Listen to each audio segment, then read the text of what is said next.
Would you be my partner for the rest of my life?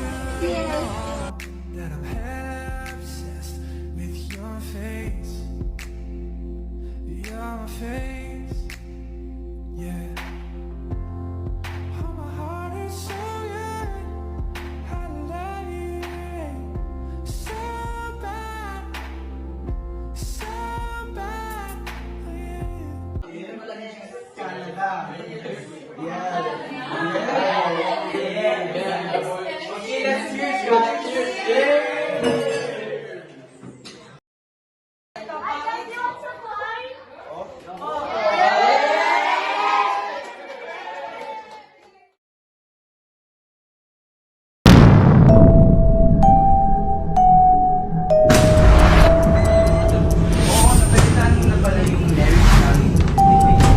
Oh bro, pero lang naman nabol ko sa kanya, wala nang iba. In the first place naman, yun lang naman yung tanging ginagawa ko.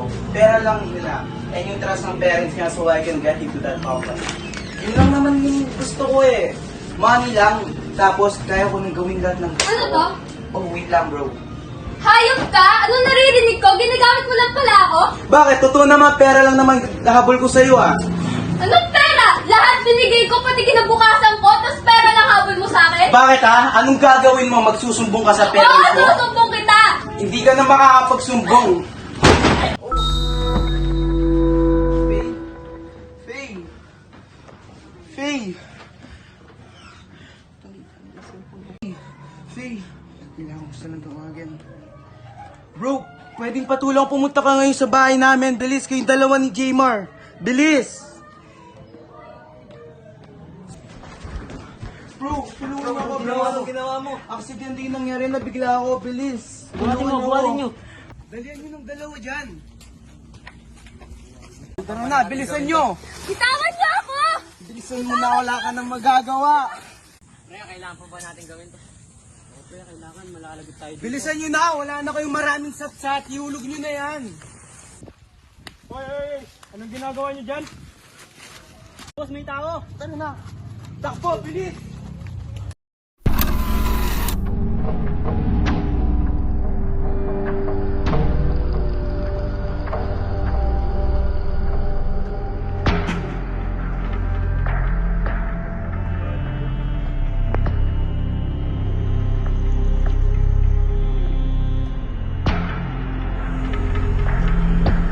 Ala, ba't may dugo?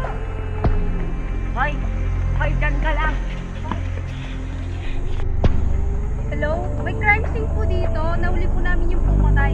Pakibilisan na lang po ang pag-respond. Arrest ko na sa salang pagpatay. Sir, hindi po ako, sir!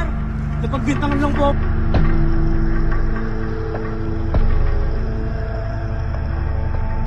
Teka lang, parang alam ko kanina to ah.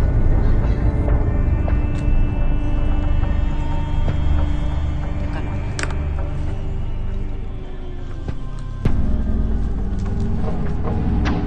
Sa kanya to ah.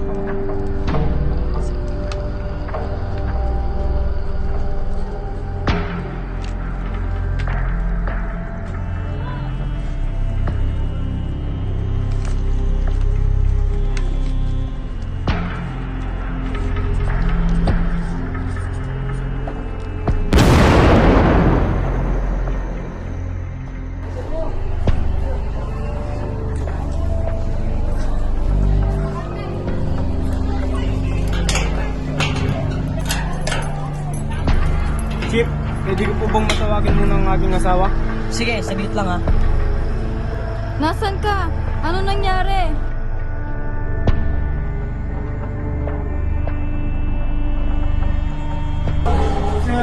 Sir, hindi naman po, sir, napagbintangan lang po ako, sir. Sir, hindi po, sir, napagbintangan lang po ako. Sir, hindi naman po ako dun, sir. Napagbintangan lang po ako dun, sir. Ano ba? Wait, ikaw ba si Ramses? Opo. Huwag ka mag-alala, papalayain kita dito. Nung inimbestigahan namin yung bato ng pagpatay kay Faye, di namin nakita yung fingerprint. Pero feeling ko, alam ko na kung sino pumatay sa kanya. Sino po? Ang kanyang asawa na si Hunter. Dahil nakita namin ang kanyang bracelet sa crime scene. Kaya huwag ka mag-alala, lilinisin ko ang iyong pangalan.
Pasensya na po, Your Honor.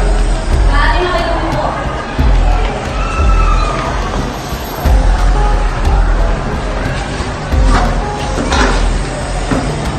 Ang katanungan ko, ano ba talaga ang totoong nangyari? Your Honor, inutusan lamang po kami ni Hunter Rueda na ipatapon ng bangkay ni Faye Makalalag sa isang balon. Hindi totoo yan, wala akong inuutos sa inyong ganyan. Talaga ba? Alam kong ginawa ko yan kasi wala kang kwentang asawa. Bakit naman papatayin ni Hunter ang kanyang asawa? Nahimbang ka na ba? Kasi karumal-dumal ang kanyang ginawa. So, ano papatunay na si Hunter Rueda ang pumunta kay Jubil Faye dahil ito lang naman na nakita namin sa crime scene ang kanyang sariling bracelet. So, paano naman masasabi na sa kanila? Dahil ito lang naman ang picture na tinok nila ng kanyang wedding day. At nakikita niyo naman, ang kanilang bracelet ay nandiyan sa picture na yan. Ridiculous! Paano mo naman masasabi? Bakit iniwanan ni Hunter ang kanyang bracelet sa walang kwentang lugar? Dahil alam ko na aksidenteng nahulog ang kanyang bracelet. Siguro, si Julian Faye ay gusto niya tanggalin ang kanyang bracelet para ito ay magamit as ebidensya. Your Honor, I admit na pinatay ko ang sarili kong asawa. Pero hindi ko naman sinasadya yun. Nagdilim ang paningin ko at aksidente ko siyang nabagok sa pader.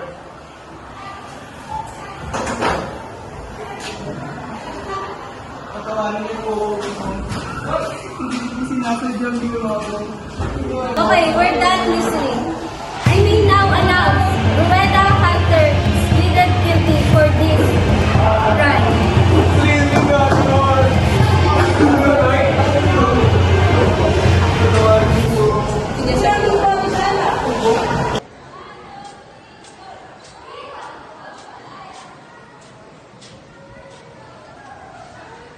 Thank you sa pagdepensa mo sa akin.